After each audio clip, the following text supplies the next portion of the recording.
ताजमहल को लेकर अक्सर एक खौफनाक कहानी सुनाई जाती है। कहते हैं कि 20 साल के काम के बाद शाहजहां ने 20,000 मजदूरों के हाथ कटवा दिए थे ताकि कोई दूसरा ऐसी इमारत न बना सके। कुछ लोग इसके बेसमेंट के उन 22 बंद कमरों को लेकर भी अजीब दावे करते हैं, लेकिन हकीकत इन कहानियों से कहीं ज्यादा लॉजिकल है। असल चुनौती थी 17वीं सदी की इंजीनियरिंग, जहां लाखों टन वजन वाले पत्थरों को यमुना नदी के दलदली किनारे पर टिकाना था। ताजमहल का बनना उस दौर का सबसे बड़ा टेक्नोलॉजिकल प्रोजेक्ट था। इसके लिए दुनिया भर से एक्सपर्ट्स बुलाए गए और हजारों टन मटेरियल यूज हुआ। 1831 में मुगलों के पास दुनिया की कुल जीडीपी का करीब 25% हिस्सा था, लेकिन शाहजहां की ये सारी दौलत उसे कोई सुरक्षा नहीं दे पाई। जब उसकी पत्नी मुमताज महल की 14वें बच्चे को जन्म देते समय मौत हो गई। मुमताज की मौत के बाद शाहजहां ने आगरा में 30 से ज्यादा मास्टर आर्किटेक्ट्स को बुलाया। इसमें तुर्की के डोम स्पेशलिस्ट, फारस के गार्डन डिजाइनर और उस्ताद अहमद लाहौरी जैसे लोकल इंजीनियर शामिल थे। इनका काम था एक ऐसा मकबरा बनाना जो शाहजहां को उसके महल की खिड़की से साफ दिखे। उन्होंने एक ऐसा स्ट्रक्चर डिजाइन किया जो पूरी तरह सिमेट्री पर टिका था। ये ब्लूप्रिंट दरअसल एक इंसान के दुख को सफेद पत्थर में बदलने की कोशिश थी। साइट के साथ एक बड़ी प्रॉब्लम थी, यमुना किनारे की जमीन बहुत कच्ची और दलदली थी। यहाँ कोई भी नॉर्मल नींव फेल हो जाती। इसका हल निकाला गया वेल फाउंडेशन के जरिए।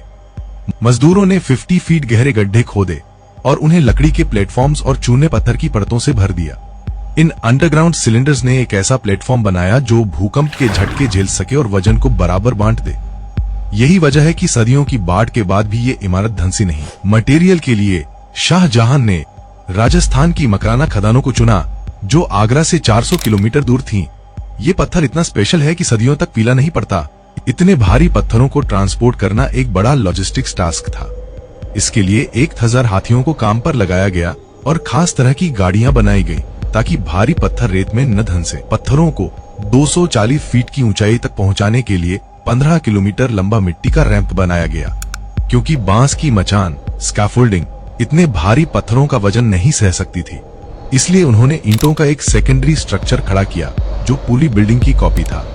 जब काम पूरा हुआ तो शाहजहां ने ऐलान किया कि कोई भी आम आदमी मचान की ईंटें मुफ्त में ले जा सकता है। हजारों लोगों ने वो ईंटों का पहाड़ एक ही रात में गायब कर दिया। इस पूरे प्रोजेक्ट में 20,000 लोग और 22 साल लगे। इसकी मीनारें बाहर की ओर थोड़ी झुकी हुई हैं, ये कोई गलती नहीं बल्कि एक सेफ्टी फीचर है, ताकि भूकंप आने पर ये मीनारें बाहर की तरफ गिरें और मुख्य गुंबद को कोई नुकसान न हो। साथ ही पत्थरों पर पेतरादूरा तकनीक से कीमती रत्न जड़े गए, जिन्हें अफगानिस्तान और चीन जैसे देशों से मंगाया गया था। इतिहास के पन्ने मजदूरों के हाथ काटने वाली बात को सरासर गलत बताते हैं। रिकॉर्ड्स दिखाते हैं कि कारीगरों के साथ कॉन्ट्रैक्ट थे और उन्हें पेंशन भी दी जाती थी। वैसे शाहजहां का अंत काफी अकेला रहा। उससे उसके बेटे औरंगजेब ने ही आगरा किले में कैद कर दिया था, जहां से वो बस दूर से ताजमहल को देख सकता था। आज यमुना का पॉल्यूशन ताजमहल के लिए सबसे बड़ा खतरा है। पानी की कमी से पैदा होने वाले कीड़े संगमरमर पर हरे दाग छोड़ रहे हैं। इसे बचाने के लिए अब मुल्तानी मिट्टी का इस्तेमाल किया जा रहा है।